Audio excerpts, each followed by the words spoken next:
আসসালামু আলাইকুম। স্টাডি গ্রুপের পক্ষ থেকে তোমাদের সবাইকে আবারও স্বাগত জানাচ্ছি। আজকে আমরা অষ্টম শ্রেণীর ডিজিটাল প্রযুক্তি বইয়ের চতুর্থ অধ্যায়ের নাম সমস্যার সমাধান চাই, প্রোগ্রামিং এর জুড়ি নাই, এর পৃষ্ঠা নং 89 আলোচনা করব। তো দেখো 89 পৃষ্ঠার নিচে আমরা আজকে মূলত এই ছকটাই পূরণ করব।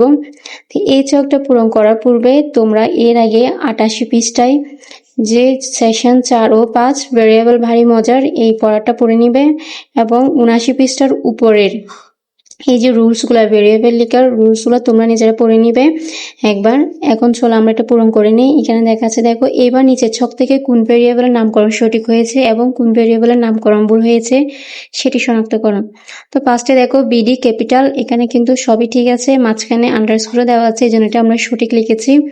এরপর 8 ক্লাস, তারপরে একটা আন্ডারস্কোর সেকশন আন্ডারস্কোর সি, এখানে ভুল দেওয়া হয়েছে কারণ আমরা জানি ভেরিয়েবলের শুরুতে কোনো প্রকার নাম্বার দেওয়া যায় না। এরপরে দেখো 3 নাম্বারটা কিন্তু সঠিক আছে কারণ মাঝখানে আন্ডারস্কোর দিয়ে দুইটা শব্দ আলাদা করা হয়েছে। এরপরে চট্টগ্রাম, এটা কিন্তু ভুল কারণ এখানে একটা প্রতীক ব্যবহার করা হয়েছে।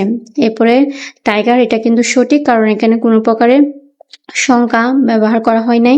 এরপরে দেখো রোবোটিক্স লার্নিং, এটা কিন্তু ভুল কারণ এখানে দুইটা শব্দ আর দুইটা শব্দের মাঝখানে ওরা কোনো প্রকার আন্ডারস্কোর দেয়নি এজন্য। তো এতক্ষণ সাথে থাকার জন্য তোমাদের সবাইকে ধন্যবাদ। সবাইকে পরবর্তী ক্লাসে দেখার আমন্ত্রণ রইল। আসসালামু আলাইকুম।